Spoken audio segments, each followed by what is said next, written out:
ভাই বোনদের কাছে রাখি পূর্ণিমা, ভাইফোঁটা এটা কিন্তু স্পেশাল দিন।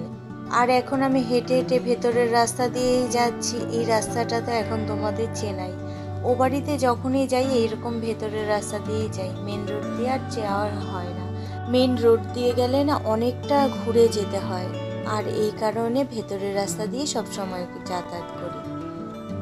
এখন দেখো দিয়া রাখি পরাচ্ছে, রাইও চলে এসছে বাড়িতে। আর দিয়া যখন রাখি পরাচ্ছিল তখন কিন্তু আমরা ছিলাম না, ও আগেই পরিয়েছে, সেটা একটুখানি তোমাদের দেখালাম। আর রাই এখন চলে এসছে, এই যে ওর রাখির প্লেট গোছানো হয়ে গেছে, এখন ও সবাইকে রাখি পরাবে।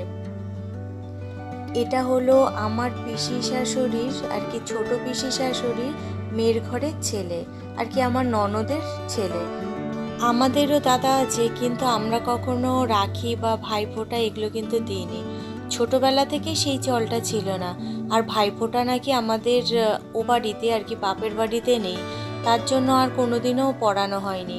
আর এই একটা আনন্দের উৎসব, সেটা কিন্তু আমরা মিস করেছি সব সময়তেই। বিশেষ করে রায়ের এই রাখি উৎসব আর ভাইফোঁটার উৎসব ভালো লাগে, কারণ ও এই দিনকে প্রণাম পায়, আর সেটা ওর কাছে খুব বড় একটা ব্যাপার। বছরের এই দুটো দিনই অপেক্ষা করে থাকে সে প্রণাম পাওয়ার জন্য। আর দেখো, পাটা সবার আগে বাড়িয়ে দেয়। এবার তুতানকে রাখি পরিয়ে দিচ্ছে। এবারে তোমরা দেখবে আসল মজা। কিছুতেই তুতান ওর দিদিকে প্রণাম করবে না। আর দিদি বলছে আমার তো গিফটের দরকার নেই, আমাকে প্রণামটাই করতে হবে।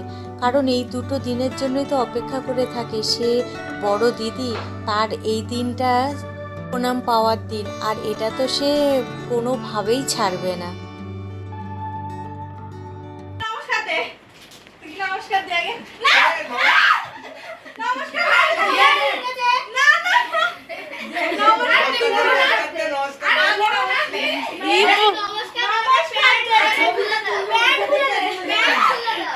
না তুই গিফট চাই না, তুই নমস্কার দে। আরে দে বড় না এই ঠিক তুই নমস্কার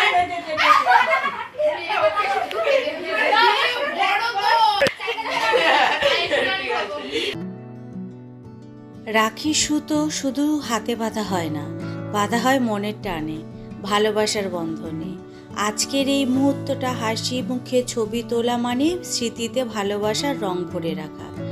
ভাই বোনের সম্পর্ক এমনই, ঝগড়া, মান অভিমান আর অফুরন্ত ভালোবাসায় ভরা।